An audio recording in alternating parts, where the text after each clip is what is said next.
प्रिय भक्तों, आज का ये दिन अत्यंत पवित्र और कल्याणकारी है क्योंकि आज शुक्रवार है। ये वो पावन दिन है जो माँ संतोषी को समर्पित है। माता संतोषी वो दिव्य शक्ति हैं जो अपने भक्तों के जीवन में संतोष, सुख और समृद्धि का आशीर्वाद देती हैं। कहा जाता है कि जो व्यक्ति श्रद्धा और विश्वास के साथ शुक्रवार के दिन माँ संतोषी की कथा सुनता है, उसकी जीवन के दुख धीरे धीरे समाप्त होने लगते हैं और उसके घर में सुख समृद्धि का वास होने लगता है। लेकिन शास्त्रों में एक बहुत महत्वपूर्ण बात भी कही गई है। किसी भी पवित्र कथा को बीच में छोड़ना उचित नहीं माना गया है। कहा जाता है कि जो भक्त कथा को अंत तक श्रद्धा से सुनता है, उसे माता संतोषी का विशेष आशीर्वाद प्राप्त होता है। इसलिए आपसे विनम्र निवेदन है, आज की इस शुक्रवार विशेष कथा को अंत तक अवश्य सुनें। और अगर आप सच्चे मन से माता संतोषी के भक्त हैं तो कमेंट में प्रेम से लिखें, जय संतोषी माता। अब मन को शांत कीजिए और श्रद्धा के साथ इस दिव्य कथा को सुनिए। कथा प्रारंभ होती है। बहुत समय पहले की बात है।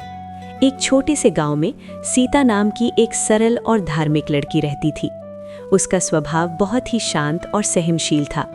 वो हमेशा भगवान का नाम लेती रहती थी और किसी के साथ बुरा व्यवहार नहीं करती थी। समय बीतने के साथ उसकी शादी उसी गांव के एक साधारण युवक रामू से हो गई। रामू मेहनती तो था, लेकिन उसके परिवार की स्थिति बहुत अच्छी नहीं थी। घर में उसकी माँ और 2 बहनें थीं। शादी के बाद जब सीता अपने ससुराल आई तो उसने सोचा कि अब उसका नया जीवन शुरू होगा। वो पूरे मन से अपने परिवार की सेवा करेगी और सबको खुश रखेगी। लेकिन धीरे धीरे उसे एहसास हुआ कि उसके लिए ये रास्ता इतना आसान नहीं है। उसकी सास का स्वभाव बहुत कठोर था। छोटी छोटी बातों पर वो सीता को डांट देती थी। ननदें भी उसका मजाक उड़ाती थीं और अक्सर उसे ताने देती थीं। सीता सुबह से रात तक घर के सारे काम करती, झाड़ू लगाना, पानी भरना, खाना बनाना, पशुओं की सेवा करना। लेकिन इसके बावजूद उसे कभी किसी की प्रशंसा नहीं मिलती थी। कई बार तो ऐसा होता कि जब सब लोग खाना खा लेते तब सीता के लिए सिर्फ सूखी रोटी ही बचती। फिर भी उसने कभी शिकायत नहीं की। वो मन ही मन भगवान से प्रार्थना करती और सोचती कि शायद एक दिन सब कुछ ठीक हो जाएगा। प्रिय भक्तों, जीवन में कभी कभी ऐसे कठिन समय आते हैं जब हमें लगता है कि हमारी मेहनत और भक्ति का कोई फल नहीं मिल रहा। लेकिन शास्त्र कहते हैं कि भगवान अपने भक्त की परीक्षा जरूर लेते हैं और जो भक्त उस परीक्षा में धैर्य और विश्वास बनाए रखता है, उसे अंत में अवश्य फल मिलता है। सीता के जीवन में भी ऐसा ही कुछ होने वाला था। एक दिन की बात है। गांव के मंदिर में कुछ महिलाएं इकट्ठा होकर संतोषी माता का व्रत और कथा कर रही थी। मंदिर में दीपक जल रहे थे। अगरबत्ती की सुगंध पूरे वातावरण में फैल रही थी और महिलाएं भक्ति से माता का नाम ले रही थीं। सीता पानी भरने के लिए वहां से गुजर रही थी। जब उसने ये दृश्य देखा तो वो कुछ क्षण वहीं खड़ी रह गई। उसके मन में जिज्ञासा हुई। वो धीरे धीरे मंदिर के पास गई और विनम्रता से एक बुजुर्ग महिला से पूछने लगी, माताजी, ये कौन सा व्रत हो रहा है? बुजुर्ग महिला मुस्कुराई और बोली, बेटी, ये माँ संतोषी का शुक्रवार व्रत है। जो भी श्रद्धा और विश्वास से ये व्रत करता है, माता उसके जीवन के दुख दूर कर देती हैं। सीता ने आश्चर्य से पूछा, क्या सच में माता अपने भक्तों की मनोकामना पूरी करती है? महिला ने कहा, हाँ बेटी, लेकिन इसके लिए सच्चा विश्वास और धैर्य होना चाहिए। ये व्रत आसान नहीं होता। कई बार माता अपने भक्त की परीक्षा भी लेती हैं। सीता कुछ क्षण तक सोचती रही। उसके मन में अपने जीवन के सारे दुख घूमने लगे। सास के ताने, ननदों का अपमान, गरीबी और अकेलापन। उसकी आंखों में आंसू आ गए। उसने मन ही मन निश्चय किया कि वो भी माँ संतोषी का व्रत करेगी। उस दिन से हर शुक्रवार वो सुबह जल्दी उठकर स्नान करती, माता का नाम लेती और पूरे श्रद्धा से व्रत रखती। लेकिन भक्तों, भगवान की राह कभी आसान नहीं होती। जैसे जैसे सीता का विश्वास बढ़ रहा था, वैसे वैसे उसकी परीक्षा भी कठिन होती जा रही थी। एक शुक्रवार को जब सीता व्रत कर रही थी, तब उसके जीवन में एक ऐसी घटना होने वाली थी जो सब कुछ बदलने वाली थी। उस दिन दोपहर के समय जब वो घर के आंगन में बैठी थी, तभी अचानक दरवाजे पर किसी बूढ़ी स्त्री की आवाज़ आई, बेटी, कोई है क्या? मुझे थोड़ा पानी मिल सकता है? सीता तुरंत उठी और बाहर गई। उसने देखा कि दरवाजे पर एक बहुत ही साधारण सी बूढ़ी स्त्री खड़ी थी। उसके कपड़े पुराने थे, चेहरा थका हुआ था, लेकिन उसकी आंखों में एक अजीब सी चमक थी। सीता ने तुरंत सम्मान से उन्हें अंदर बैठाया और पानी लाकर दिया। बूढ़ी स्त्री ने पानी पिया और मुस्कुराकर सीता की ओर देखा। उस मुस्कान में कुछ ऐसा था जिसे देखकर सीता को लगा कि ये कोई साधारण स्त्री नहीं है। लेकिन उस समय उसे ये नहीं पता था कि उसके जीवन में एक बहुत बड़ा चमत्कार होने वाला था। और प्रिय भक्तों, आगे जो होने वाला है वो शायद आपने पहले कभी नहीं सुना होगा, क्योंकि उसी दिन माँ संतोषी ने अपने इस भक्त की ऐसी परीक्षा ली जिसने पूरे गांव को हैरान कर दिया। दरवाजे पर खड़ी वो बूढ़ी स्त्री कुछ देर तक सीता को देखती रही। उसकी आंखों में एक गहरी शांति थी, जैसे वो सीता के मन को पढ़ रही हो। सीता ने आदर से कहा, माताजी, आप अंदर आकर बैठिए, बाहर धूप बहुत तेज है। बूढ़ी स्त्री धीरे धीरे आंगन में आकर बैठ गई। सीता तुरंत रसोई में गई और एक कटोरे में गुड़ और चने ले आई। उसने दोनों हाथ जोड़कर कहा, माताजी, मेरे घर में देने के लिए ज़्यादा कुछ नहीं है, लेकिन कृपया इसे स्वीकार कर लीजिए। बूढ़ी स्त्री में मुस्कुराकर वो प्रसाद ले लिया। फिर उसने सीता से पूछा, बेटी, तुम इतनी सेवा क्यों कर रही हो? तुम्हें मुझसे क्या चाहिए? सीता ने विनम्रता से उत्तर दिया, मुझे आपसे कुछ नहीं चाहिए माताजी, बस इतना चाहती हूँ कि मेरे जीवन में भी थोड़ा सा सुख आ जाए। ये कहते कहते उसकी आंखों में आंसू आ गए। बूढ़ी स्त्री कुछ क्षण तक उसे देखती रही, फिर धीरे से बोली, बेटी, क्या तुम संतोषी माता का व्रत करती हो? सीता ने आश्चर्य से पूछा, माताजी, आपको कैसे पता? बूढ़ी स्त्री हल्की मुस्कान के साथ बोली, जिसके मन में सच्ची भक्ति होती है उसकी पहचान छुपी नहीं रहती। सीता ने सिर झुका लिया। फिर उसने अपने जीवन की सारी बातें उस स्त्री को बता दी। कैसे उसकी सास उसे ताने देती है, कैसे उसे कई बार भूखा रहना पड़ता है और कैसे वो हर शुक्रवार माता का व्रत रखती है। बूढ़ी स्त्री सब कुछ ध्यान से सुनती रही। फिर उसने कहा, बेटी, याद रखना, सच्चे भक्त की परीक्षा अवश्य होती है, लेकिन जो भक्त धैर्य रखता है उसे अंत में माता का आशीर्वाद अवश्य मिलता है। इतना कहकर वो धीरे धीरे उठी और जाने लगी। जाते जाते उसने सीता की ओर देखा और कहा, अगले शुक्रवार को व्रत अवश्य करना और जो भी हो व्रत को बीच में मत तोड़ना। सीता ने आदर से उनके चरण छुए। जब वो बाहर गई तो उसे लगा जैसे वो स्त्री अचानक कहीं गायब हो गई। सीता कुछ क्षण तक सोचती रही, लेकिन फिर उसने उस बात को अपने मन से निकाल दिया। उसे क्या पता था कि ये केवल शुरुआत थी। प्रिय भक्तों, जीवन में कई बार भगवान हमारे सामने साधारण रूप में आते हैं, लेकिन हम उन्हें पहचान नहीं पाते। शास्त्रों में कहा गया है कि भगवान अपने भक्त की परीक्षा लेने के लिए कई बार भिखारी, वृद्ध या साधारण व्यक्ति का रूप धारण करते हैं, और शायद सीता के जीवन में भी ऐसा ही कुछ होने वाला था। कुछ दिन बीत गए, फिर वो दिन आया जिसका इंतज़ार सीता को था। शुक्रवार सुबह होते ही सीता जल्दी उठी। उसने स्नान किया और पूरे मन से माँ संतोषी का स्मरण किया। उसने घर के एक कोने में छोटा सा दीपक जलाया और गुड़ चने का प्रसाद रखा। वो आंखें बंद करके प्रार्थना करने लगी, हे माँ संतोषी, अगर मेरी भक्ति सच्ची है तो कृपया मेरे जीवन के दुख दूर कर दीजिए। उसी समय उसकी सास आंगन में आ गई। वो गुस्से में बोली, फिर से व्रत कर रही है। नंदे भी वहाँ आ गईं और हंसने लगी। एक ननद बोली, देखना, इससे कुछ नहीं होगा। दूसरी बोली, अगर माता इतनी ही दयालु होती तो अब तक इसका जीवन बदल गया होता। सीता चुप रही, उसने कुछ नहीं कहा। वो बस माता का नाम लेती रही। लेकिन उस दिन उसकी परीक्षा और कठिन होने वाली थी।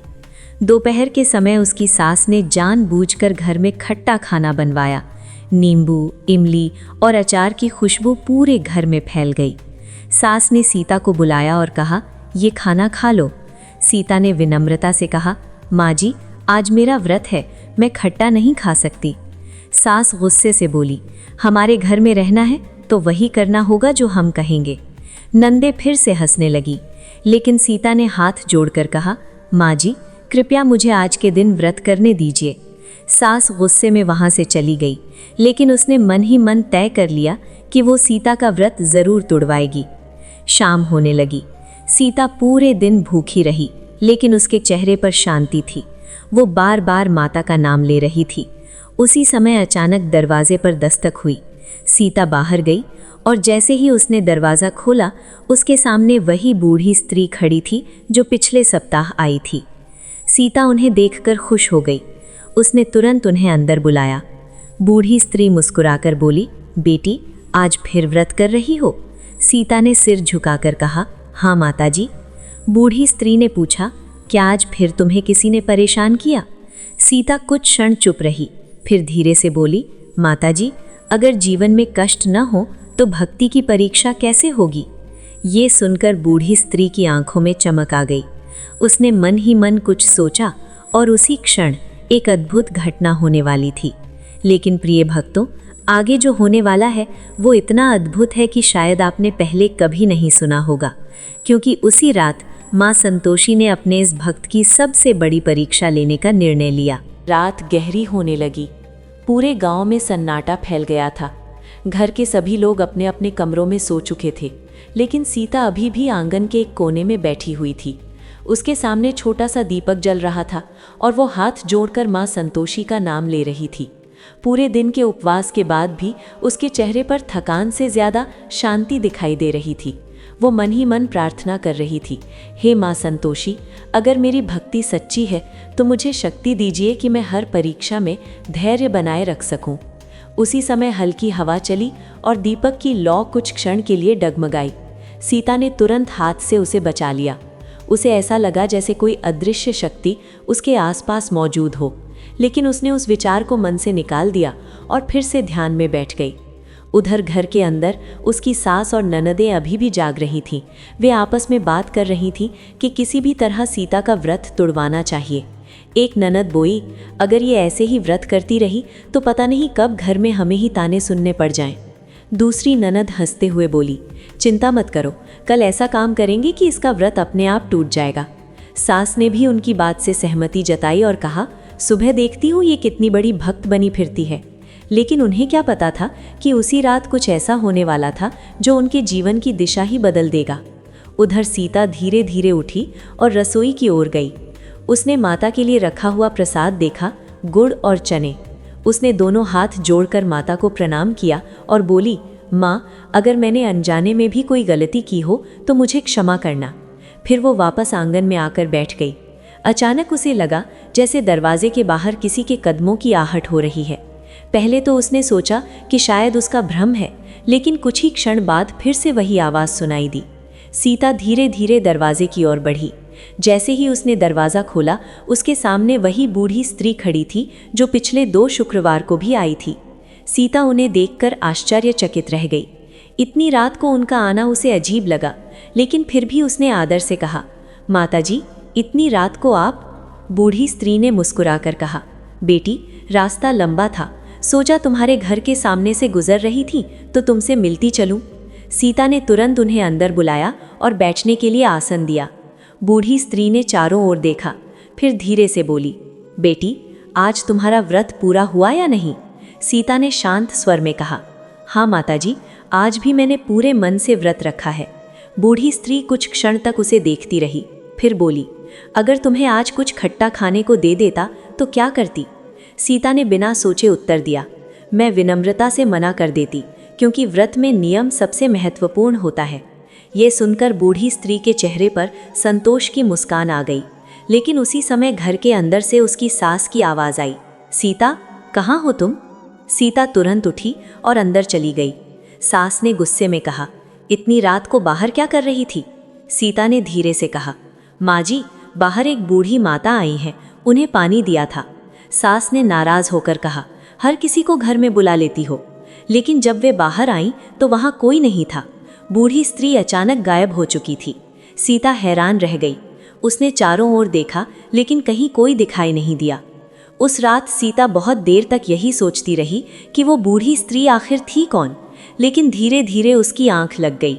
सुबह जब सूरज की पहली किरणें गांव पर पड़ी तो एक नई घटना होने वाली थी। रामू, जो कई महीनों से शहर में काम की तलाश में गया हुआ था, अचानक गांव लौट रहा था। रास्ते में उसे एक धनी व्यापारी मिला जिसने उसे अपने यहाँ काम करने का प्रस्ताव दिया। रामू ने सोचा कि ये तो एक बहुत बड़ा अवसर है। उधर घर में सीता हमेशा की तरह सुबह उठकर अपने काम में लग गई।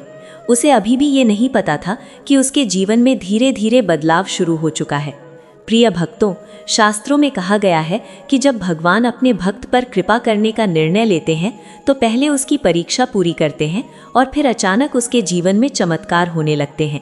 सीता के जीवन में भी अब वही समय आने वाला था, लेकिन अभी उसकी परीक्षा पूरी तरह समाप्त नहीं हुई थी, क्योंकि अगले शुक्रवार को जो होने वाला था वो पूरे गांव को चकित कर देने वाला था।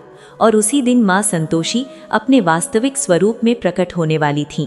दरवाजा। रात बीत चुकी थी, लेकिन उस रात की घटनाएं सीता के मन में बार बार घूम रही थी। सुबह की हल्की ठंडी हवा आंगन में चल रही थी। पूर्व दिशा से सूरज की पहली किरण धीरे धीरे पूरे गांव को प्रकाश से भर रही थी। सीता हमेशा की तरह सबसे पहले उठ गई थी। उसने आंगन में झाड़ू लगाई, पानी भरा और फिर रसोई में जाकर चूल्हा जलाया। उसके चेहरे पर वही शांति थी जो हर कठिनाई के बाद भी उसके मन में बनी रहती थी। उसे अभी भी उस बूढ़ी स्त्री के बारे में सोचकर आश्चर्य हो रहा था कि आखिर वो हर शुक्रवार को ही क्यों आती थी और फिर अचानक गायब कैसे हो जाती थी। सीता समझ नहीं पा रही थी, लेकिन उसके मन में एक अजीब सा विश्वास था कि वो स्त्री साधारण नहीं थी। इसी बीच उसकी सास आंगन में आई और कठोर स्वर में बोली, सीता, अभी तक खाना तैयार क्यों नहीं हुआ? सीता तुरंत काम में लग गई। उसने जल्दी जल्दी रोटियां बनाई और सबको खाना परोसा। हमेशा की तरह सब लोग पहले खा चुके थे और अंत में उसके लिए थोड़ी सी बची हुई रोटी ही रह गई थी, लेकिन उसने बिना शिकायत किए वही खा लिया और फिर अपने काम में लग गई। प्रिय भक्तों, जीवन में कई बार हमें ऐसे हालात का सामना करना पड़ता है जब हमें लगता है कि हमारी मेहनत और सहनशीलता का कोई फल नहीं मिलेगा, लेकिन शास्त्र कहते हैं कि जब कोई व्यक्ति धैर्य और भक्ति से अपने कर्तव्य निभाता है तब भगवान स्वयं उसके जीवन में बदलाव लाने का मार्ग तैयार करते हैं। उधर उसी समय गांव के बाहर से एक बैलगाड़ी धीरे धीरे गांव की ओर आ रही थी। उस गाड़ी में बैठा व्यक्ति कोई और नहीं बल्कि रामू था। कई महीनों से वो शहर में काम की तलाश में भटक रहा था, लेकिन उसे कोई सफलता नहीं मिली थी। लेकिन इस बार उसके साथ कुछ अलग हुआ था। शहर में उसे एक बड़ा व्यापारी मिला था जिसने उसकी ईमानदारी देखकर उसे अपने व्यापार में काम दे दिया था। कुछ ही महीनों में रामू की मेहनत से व्यापारी बहुत खुश हुआ और उसने उसे अच्छी मजदूरी देना शुरू कर दिया। अब वो थोड़े पैसे लेकर अपने घर लौट रहा था। उधर घर में सीता को अभी तक ये खबर नहीं थी कि उसका पति वापस आने वाला है। वो अपने काम में लगी हुई थी। दोपहर के समय अचानक दरवाजे पर आवाज़ आई। ननद ने दरवाज़ा खोला और जैसे ही उसने बाहर देखा वो चौंक गई। अरे, भैया आ गए। घर में अचानक हलचल मच गई। सास भी बाहर आ गई। रामू को देखकर सब लोग आश्चर्यचकित थे, क्योंकि उन्हें उम्मीद नहीं थी कि वो इतनी जल्दी वापस आ जाएगा। सीता जब ये खबर सुनकर बाहर आई तो उसकी आंखों में खुशी के आंसू आ गए। कई महीनों बाद वो अपने पति को देख रही थी। रामू ने मुस्कुराकर कहा, सीता, अब सब ठीक हो जाएगा। मुझे काम मिल गया है और धीरे धीरे हमारी हालत सुधर जाएगी। सीता ने मन ही मन माँ संतोषी को धन्यवाद दिया। उसे लगा जैसे उसकी प्रार्थनाएं धीरे धीरे सुनी जा रही हैं। लेकिन उसकी सास और ननदों को ये बात अच्छी नहीं लगी।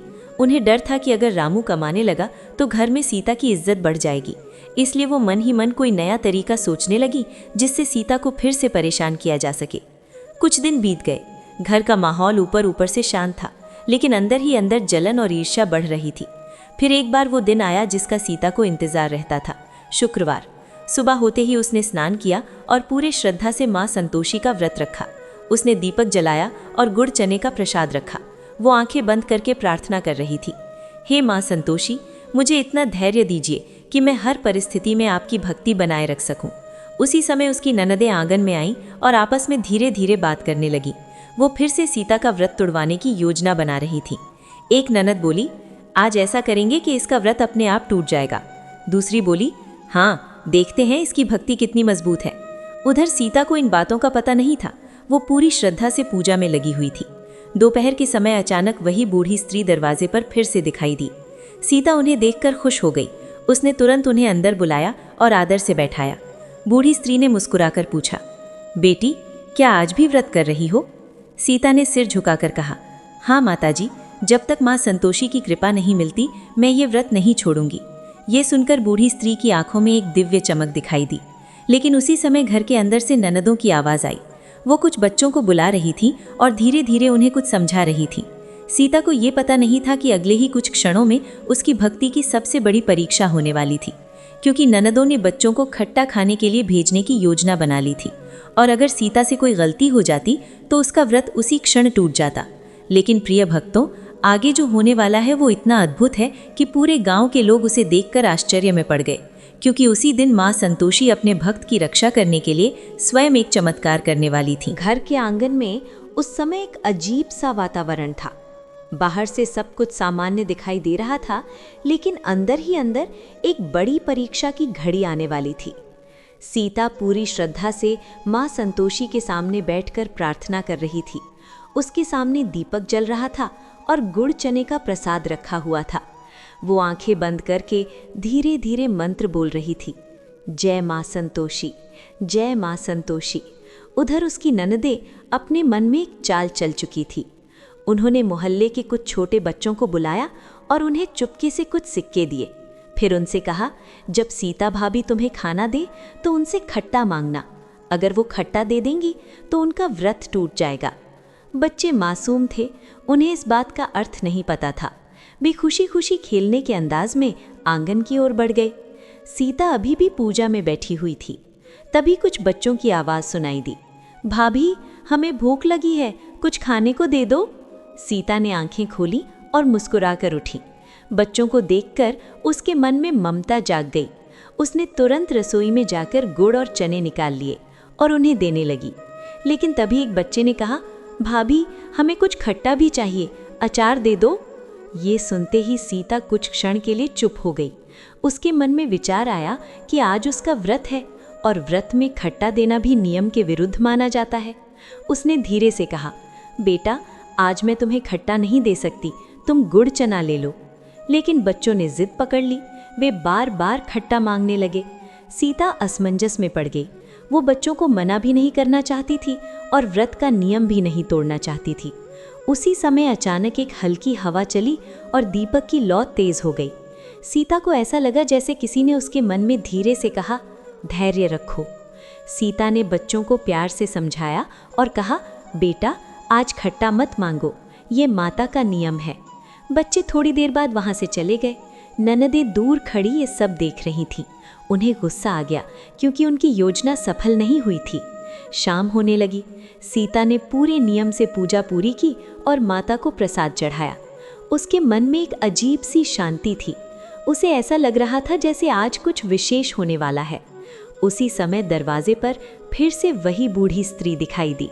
सीता तुरंत उठकर उनके पास गई और आदर से बोली, माताजी आइए बैठिए। बूढ़ी स्त्री ने मुस्कुराकर कहा, बेटी आज तुम्हारी परीक्षा बहुत कठिन थी, लेकिन तुमने धैर्य नहीं छोड़ा। सीता को ये सुनकर आश्चर्य हुआ। उसने पूछा, माताजी आपको कैसे पता? बूढ़ी स्त्री ने उसकी ओर गहराई से देखा। उसी क्षण उनके चेहरे से एक दिव्य प्रकाश निकलने लगा। धीरे धीरे उनका रूप बदलने लगा। सीता की आंखें आश्चर्य से फैल गईं। वो बूढ़ी स्त्री अब साधारण नहीं रही थी। उसके सामने स्वयं माँ संतोषी अपने दिव्य स्वरूप में खड़ी थी। उनके चेहरे से तेज निकल रहा था और उनके चारों ओर एक अद्भुत प्रकाश फैल गया था। सीता तुरंत उनके चरणों में गिर पड़ी। उसकी आंखों से आंसू बहने लगे। वो बार बार कह रही थी, माँ मुझे क्षमा कर दीजिए, मैं आपको पहचान नहीं पाई। माँ संतोषी ने उसे उठाया और स्नेह से कहा, बेटी तुम्हारी भक्ति सच्ची है। मैंने तुम्हारी कई बार परीक्षा ली, लेकिन तुमने कभी धैर्य नहीं छोड़ा। फिर माता ने अपना हाथ सीता के सिर पर रखा और आशीर्वाद दिया, आज से तुम्हारे जीवन के सभी कष्ट समाप्त होंगे। तुम्हारे घर में सुख, समृद्धि और सम्मान आएगा। उसी समय घर के अंदर से आवाज़ें आने लगीं। सास और ननदें भी बाहर आ गईं। जैसे ही उन्होंने ये दिव्य दृश्य देखा, वे भय और आश्चर्य से कांपने लगीं। उन्हें अपनी गलती का एहसास हो गया। वे तुरंत सीता के पास आईं और उससे माफ़ी मांगने लगी। माँ संतोषी ने कहा, जो व्यक्ति अपने कर्मों पर पश्चाताप करता है उसे क्षमा मिल जाती है। इसके बाद माता का दिव्य प्रकाश धीरे धीरे आकाश की ओर उठने लगा। कुछ ही क्षणों में वो प्रकाश गायब हो गया। लेकिन उस दिन के बाद से सीता का जीवन पूरी तरह बदल गया। रामू का व्यापार धीरे धीरे बढ़ने लगा। घर में धन और सुख आने लगा। और सबसे बड़ी बात, अब उस घर में सीता को वही सम्मान मिलने लगा जिसकी वो सच्ची हकदार थी। प्रिय भक्तों, इस कथा से हमें यही शिक्षा मिलती है कि सच्ची भक्ति और धैर्य कभी व्यर्थ नहीं जाते। भगवान अपने भक्त की परीक्षा अवश्य लेते हैं, लेकिन अंत में उसे आशीर्वाद भी अवश्य देते हैं। जो भी भक्त श्रद्धा से माँ संतोषी का व्रत और कथा सुनता है, उसके जीवन में भी सुख और शांति का मार्ग खुल जाता है। अब प्रेम से दोनों हाथ जोड़कर बोलिए, जय माँ संतोषी, जय संतोषी माता। उस रात पूरे गांव में एक अजीब सा सन्नाटा था, जैसे हवा भी रुक रुक कर चल रही हो और हर किसी को किसी अनहोनी का इंतजार हो। मंदिर के अंदर दीपक की लौ धीरे धीरे जल रही थी और उसी दीपक के सामने बैठा था राघव, जिसकी आंखों में आंसू थे लेकिन चेहरे पर विश्वास भी था। वो बार बार एक ही बात कह रहा था, माँ संतोषी, अगर मेरी भक्ति सच्ची है तो आज मेरी लाज रख लेना। लेकिन ठीक उसी समय मंदिर के बाहर खड़े कुछ लोग हंस रहे थे। देखो इसे, कितना बड़ा भक्त बनता है, आज इसकी भक्ति का सच सबके सामने आ जाएगा। उन लोगों को लगता था कि राघव की पूजा पाठ सिर्फ दिखावा है, लेकिन उन्हें नहीं पता था कि आज रात कुछ ऐसा होने वाला है जो पूरे गांव की सोच बदल देगा। उधर राघव की माँ घर पर बैठी रो रही थी, क्योंकि गांव वालों ने साफ कह दिया था कि अगर आज मंदिर में कोई चमत्कार नहीं हुआ तो कल से राघव को मंदिर में आने की इजाज़त नहीं होगी। और यही बात राघव के दिल को अंदर से तोड़ रही थी, लेकिन फिर भी उसने हार नहीं मानी। उसने दीपक के सामने हाथ जोड़कर कहा, माँ संतोषी, मैंने कभी किसी का बुरा नहीं चाहा। अगर मेरी भक्ति में सच्चाई है तो आज मुझे अकेला मत छोड़ना। दोस्तों, यहाँ एक बात शास्त्रों में साफ लिखी है कि जो भक्त सच्चे मन से माँ संतोषी को पुकारता है, माँ कभी उसे निराश नहीं करती। लेकिन ध्यान रखना, कथा को बीच में मत छोड़ना, क्योंकि जो लोग माँ संतोषी की कथा पूरी श्रद्धा से सुनते हैं, उनकी मनोकामना अवश्य पूरी होती है। अब कहानी में आगे जो हुआ उसकी कल्पना किसी ने भी नहीं की थी। अचानक मंदिर के अंदर की लौ तेज होने लगी। दीपक की छोटी सी ज्योति अचानक बड़ी हो गई और मंदिर के अंदर एक हल्की सी सुगंध फैलने लगी, जैसे कहीं से चंदन और फूलों की खुशबू आ रही हो। राघव ने धीरे से आंखें खोली। उसका दिल तेजी से धड़क रहा था। उसे ऐसा लगा जैसे मंदिर के अंदर कोई और भी मौजूद है। लेकिन जब उसने चारों तरफ देखा तो वहां कोई नहीं था, सिर्फ दीपक, माँ संतोषी की मूर्ति और उसकी अपनी सांसों की आवाज़। उधर बाहर खड़े लोग अभी भी मजाक उड़ा रहे थे, देखना आज इसका नाटक खत्म हो जाएगा। लेकिन उसी समय मंदिर की घंटी अपने आप बजने लगी, टन टन टन। आवाज़ इतनी तेज थी कि बाहर खड़े लोग भी चौंक गए। ये घंटी किसने बजाई? क्योंकि मंदिर के अंदर तो सिर्फ राघव था। सब लोग डरते डरते मंदिर के दरवाजे के पास आए, लेकिन जैसे ही उन्होंने अंदर झांका, उनकी आंखें फटी की फटी रह गईं, क्योंकि राघव के सामने रखा दीपक अब सामान्य नहीं रहा था। उसकी लौ चारों तरफ फैल रही थी और ऐसा लग रहा था जैसे उस रोशनी के बीच कोई दिव्य शक्ति मौजूद है। राघव के आंसू रुक ही नहीं रहे थे। वो बार बार कह रहा था, माँ, क्या आप सच में मेरी सुन रही हो? और तभी मंदिर के अंदर एक धीमी सी आवाज़ गूंजी, इतनी मधुर, इतनी शांत कि राघव का दिल कांप उठा। राघव। राघव ने तुरंत सिर झुका लिया। उसकी आंखों से आंसू बह रहे थे। वो समझ चुका था ये कोई साधारण बात नहीं है। लेकिन दोस्तों, अभी जो होने वाला था वो सिर्फ राघव की जिंदगी नहीं, पूरे गांव की किस्मत बदलने वाला था। और यही वो पल था जिसका इंतज़ार राघव पिछले 11 शुक्रवार से कर रहा था। लेकिन कहानी यहीं ख़त्म नहीं होती, क्योंकि अगले ही पल मंदिर के अंदर जो हुआ उसे देखकर गांव वालों के पैरों तले ज़मीन खिसक गई और कुछ लोग तो डर के मारे वहीं बैठ गए, क्योंकि उन्हें पहली बार एहसास हुआ सच्ची भक्ति का मजाक उड़ाना कितना भारी पड़ सकता है। लेकिन असली चमत्कार अभी बाकी था, और जब वो हुआ तो राघव की आंखों से खुशी के आंसू बहने लगे और पूरा गांव माँ संतोषी के चरणों में झुक गया। लेकिन वो चमत्कार क्या था और माँ संतोषी ने राघव को ऐसा क्या वरदान दिया, ये कहानी का सबसे बड़ा रहस्य है। और अगर आप चाहें तो मैं अगले भाग में उस सबसे बड़े चमत्कार और अंतिम रहस्य को भी पूरी कथा के साथ लिख दूंगा। मंदिर के अंदर फैली उस दिव्य रोशनी को देखकर राघव पूरी तरह भाव विभोर हो गया। उसकी आंखों से आंसू लगातार बह रहे थे और उसके हाथ अपने आप जुड़ गए। वो कांपती हुई आवाज़ में बोला, माँ, अगर सच में आप मेरी भक्ति से प्रसन्न हैं तो मुझे बस इतना आशीर्वाद दीजिए कि मेरे परिवार के सारे कष्ट दूर हो जाएं।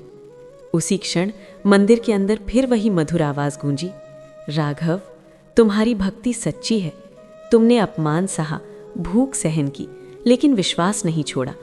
जो भक्त कठिन समय में भी संतोष रखता है, वही मेरा सच्चा भक्त होता है। ये सुनते ही राघव की आंखें बंद हो गईं और वह जमीन पर दंडवत होकर गिर पड़ा।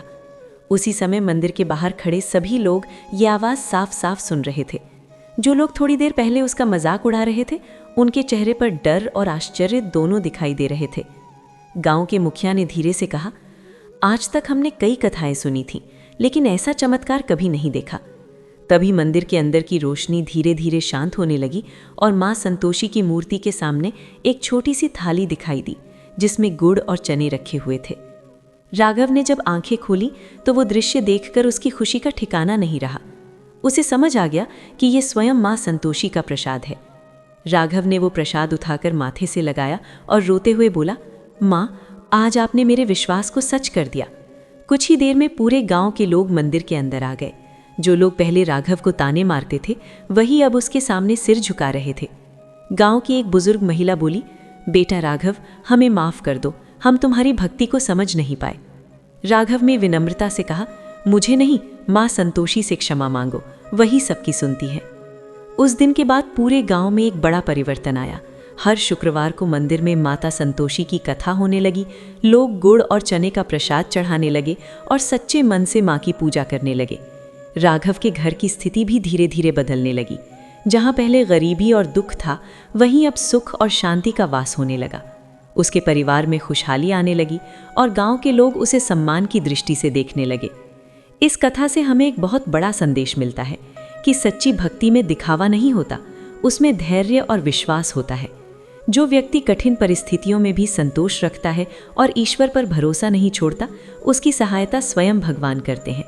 शास्त्रों में कहा गया है कि जो व्यक्ति श्रद्धा और विश्वास के साथ मां संतोषी की कथा सुनता है, उसके जीवन के कष्ट धीरे धीरे दूर होने लगते हैं और उसके घर में सुख समृद्धि का वास होता है। इसीलिए भक्तों, इस पवित्र कथा को कभी भी बीच में नहीं छोड़ना चाहिए। जो लोग इसे श्रद्धा से अंत तक सुनते हैं, उन्हें अवश्य ही माता का आशीर्वाद प्राप्त होता है। यदि आप भी मां संतोषी के सच्चे भक्त हैं, तो हाथ जोड़कर प्रेम से बोलिए, जय संतोषी माता। और अगर इस कथा को सुनकर आपके मन में भक्ति की भावना जागी हो, तो वीडियो को लाइक ज़रूर करें और कमेंट में लिखें, जय संतोषी माता। माता संतोषी आप सभी की मनोकामनाएं पूर्ण करें और आपके जीवन में सुख, शांति और संतोष बनाए रखें। जय संतोषी माता।